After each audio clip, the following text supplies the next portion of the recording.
Seja bem-vindo, seja bem-vinda.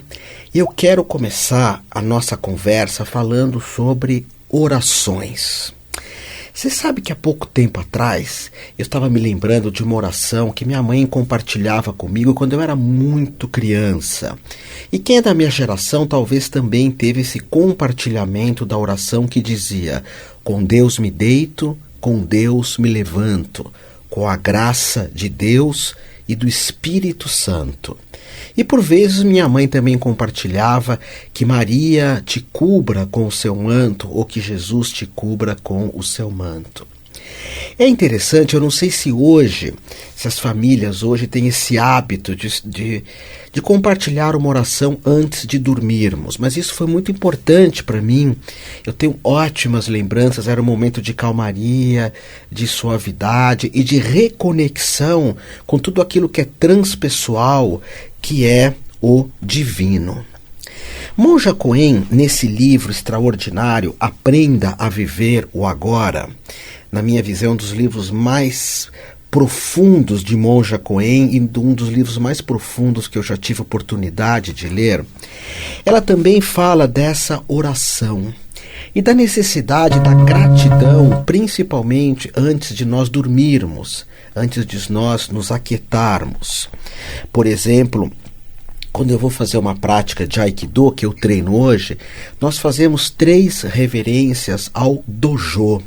Dojo não é uma academia, como normalmente é traduzido aqui no Ocidente.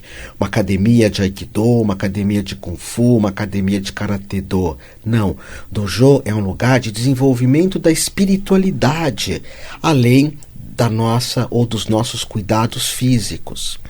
Eu tive um grande mestre de karatê que dizia: os grandes treinos de artes marciais são aqueles onde nós dedicamos mais tempo de meditação no início e no fim, porque as artes marciais talvez você use 1 ou 2 vezes na vida, talvez para se defender, mas você vai usar todo dia os princípios das artes marciais sérias se você for uma pessoa melhor, que faça o bem, que viva o bem, que pense o bem.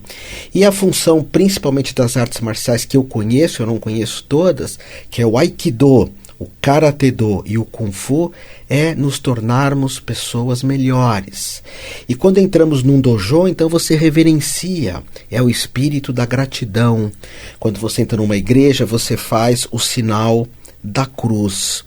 E no budismo é muito comum nós unirmos as mãos palma com palma para reverenciar aquilo que se apresenta. Na Índia nós unimos as mãos e dizemos assim: Namastê. Namastê significa aquilo que eu sou, o meu interior, o meu si mesmo, a minha totalidade, aquilo que eu sou, saúda aquilo que você é, aquilo que está por detrás da minha mente, do meu corpo mental, saúda o que está por detrás da tua mente, por detrás do ego. Então, antes de dormir, com Deus me deito, com Deus me levanto, com a graça de Deus e do Espírito Santo. Antes de se alimentar, unir as mãos, palma com palma, ou, por que não, se tu tens a tradição católica, fazer o sinal da cruz, que é muito bonito, porque representa a união de Deus com o homem, dos homens com Deus e dos homens com seus irmãos. Uma outra oração que acaba não sendo tão somente uma oração, mas é também um processo de cura, são 4 mantras, 4 palavras que tocam muito o nosso coração, que foi compartilhada pelo professor Hermógenes de Yoga, um dos meus mestres de Yoga. Ele dizia: aceito, entrego, confio e agradeço. Muitas vezes nós estamos brigando com aquilo que está se apresentando. E às vezes tu podes dizer assim: eu aceito. Ok.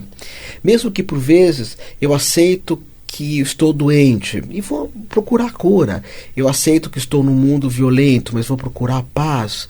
Eu aceito que por vezes eu sou uma pessoa vaidosa, exageradamente ou gananciosa. Eu aceito isso e vou procurar ultrapassar essas limitações. Eu aceito, eu entrego. Percebi que muitas coisas não está nas nossas mãos. Então eu entrego, simplesmente eu entrego, eu confio.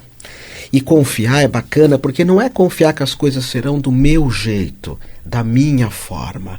Confiar é se dar conta de que tem muitas coisas que não estão nas minhas mãos, que não estão sobre o meu controle. Então eu confio nesse infinito que não está nas minhas mãos. Eu confio.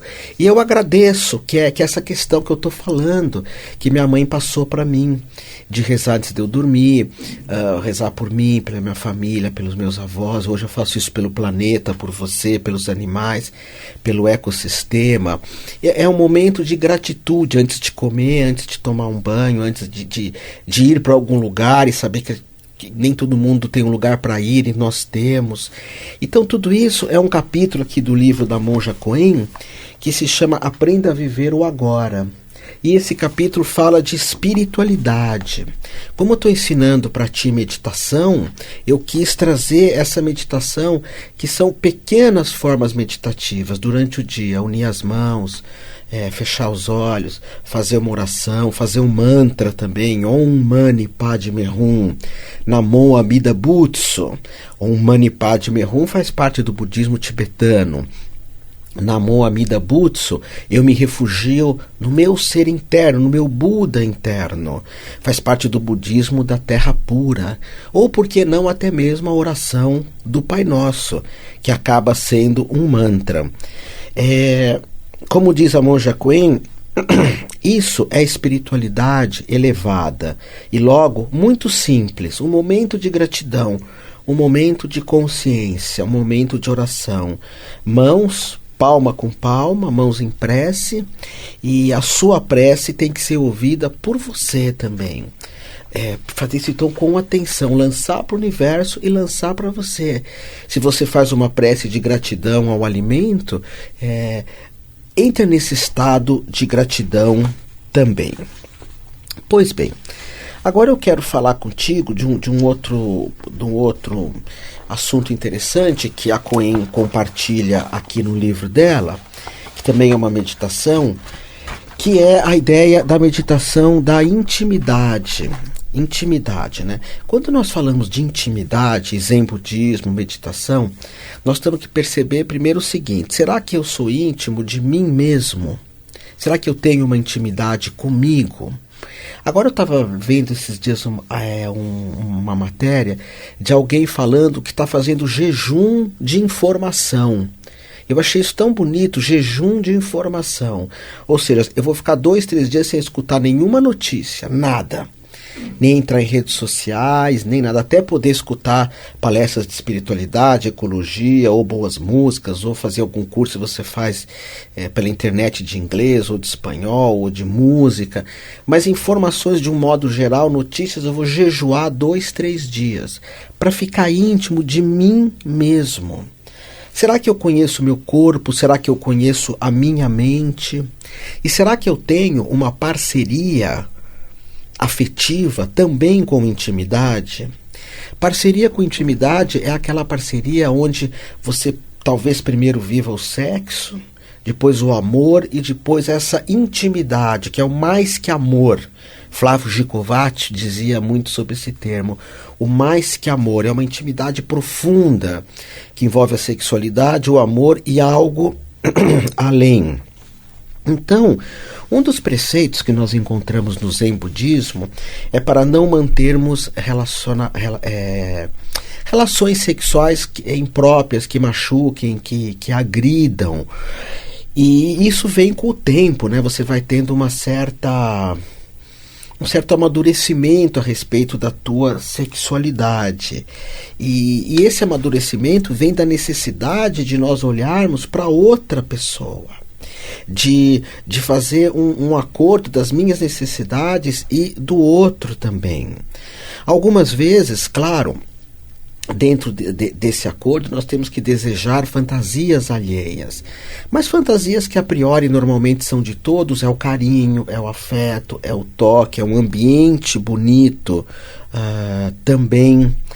e cartas de amor, palavras de amor, enfim, que nós sejamos o amor em movimento, que nós sejamos o amor vivo, amor, ternura das nossas palavras, das nossas ações, nos nossos pensamentos, das nossas atitudes também.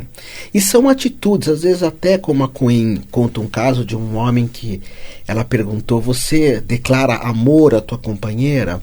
E esse homem respondeu assim: eu não preciso declarar porque ela é o ar que eu respiro. Mas ela sabe disso? Você fala isso para ela? Não. Então você não está compartilhando desse tipo de amor, das palavras. Na verdade, são mimos que nós podemos dar. E o relacionamento afetivo que eu estou hoje mostra muito isso para mim, porque a minha companheira ela tem um hábito lindo de agradecer tudo, e quanto mais ela agradece, mais eu quero dar, e procurar uma harmonia da nossa sexualidade e uma harmonia também dos nossos, da nossa intimidade. Deixa eu tomar um pouquinho d'água. Gratidão à água. Então, intimidade no amor não pode parar só no sexo. Há um momento da nossa vida que nós pensamos só em sexo, mas isso tem que ser transformado. E a intimidade é caminhar lado a lado, caminhar, mas não ocupar o espaço do outro. Dar espaço também é intimidade. Confiança é intimidade. Respeito é intimidade. E falar baixo, e ser carinhoso, e enfim, fazer disso uma meditação também. Essa ideia de nós amarmos para valer. E um outro ponto que pode se tornar uma meditação é a respeito dos nossos lixos. Que lixo? Nós temos dois lixos, não é? Os visíveis e os invisíveis. No budismo você pode fazer um voto, alguns votos. Eu fiz um de não falar palavrão, eu fiz um outro de não matar, fiz um outro de não roubar. E esses são os principais votos que eu fiz. Mas tem um voto que eu nunca fiz, que é o voto de não pensar mal do outro. Porque eu sei que eu não consigo bancar, fazer valer esse voto. Eu ouço notícias de crimes, de corrupção, de maldade, das pessoas sempre condenando uma a outra. Eu já penso mal também, entro nessa energia, nessa egrégora. Então esses são os lixos do Otávio, lixos invisíveis. Você tem lixos invisíveis também, que são os lixos que você precisa saber separar, precisa saber deixar de lado. E existem os lixos que são os lixos reais, que nós podemos reciclar o vidro num lugar, o plástico no outro, o alimento no outro. Hoje se faz muito necessário, está chegando muito forte aqui no Brasil, alguns livros que falam de nós evitarmos ao máximo plástico. E eu sou absolutamente incoerente, porque agora eu estou aqui falando contigo da Rádio Mundial, e toda vez que eu venho aqui eu falo, preciso levar uma garrafinha de ferro, né? E acabei pegando um copo de plástico aqui. Mas eu sei que aqui na Paulista existe um processo de reciclagem muito interessante. A Vila Paulista em São Paulo é um lugar muito rico, financeiramente falando. Então, então recicla o plástico, nem usa plástico, evita ao máximo o plástico. Agora, nós temos que olhar também os nossos lixos interiores, nossos lixos emocionais. E reciclar os lixos emocionais é encontrar o cultivo da paz, que é tão falado, o cultivo da paz, cultivarmos a paz. Então, ao mesmo tempo, não jogar uma ponta de cigarro, não jogar papel de bala, não jogar nenhum outro tipo de papel, um embrulho. Isso é muito importante, muito importante. Ao mesmo tempo que também não jogar o lixo de pensar mal de alguém, de falar mal de alguém, de sempre querer retalhar. E não é pouco. Por vezes nós falamos assim, uau, isso parece muito pouco, mas não é pouco não, é muita coisa. Se cada um de nós evitar de jogar lixos físicos na rua, e se cada um de nós evitar de jogar lixos emocionais agressões, palavrões, ações muitas vezes negativas também, egoístas, não é? Eu que moro no interior, eu percebo como no interior as pessoas, elas dão passagem quando você vai atravessar a rua, e nas cidades grandes é tanta correria que às vezes eu perco a oportunidade de fazer ou de ter um gesto carinhoso. Como eu falei para vocês, eu estou aqui na Paulista, e na Paulista, vira e mexe, tem manifestações que são manifestações, muitas vezes com um ideal muito bonito de transformação social. Mas o que nós vemos por vezes são agressões, são violências, são gritos extremamente agressivos, né? Quer dizer, eu tenho razão e o outro não. O curioso é que Gandhi, o Mahatma Gandhi, né, quando ele fazia as manifestações dele na Índia para libertar a Índia dos ingleses, ele dizia: eu só vou levar nas manifestações comigo, só vão estar nas manifestações comigo as pessoas que eu perceba que amam os ingleses. Nós vamos lutar contra os ingleses, mas se você não amar os ingleses, a pessoa, talvez condenar os atos dos ingleses, mas não a pessoa. Padre Fábio de Mello diz isso: perdoar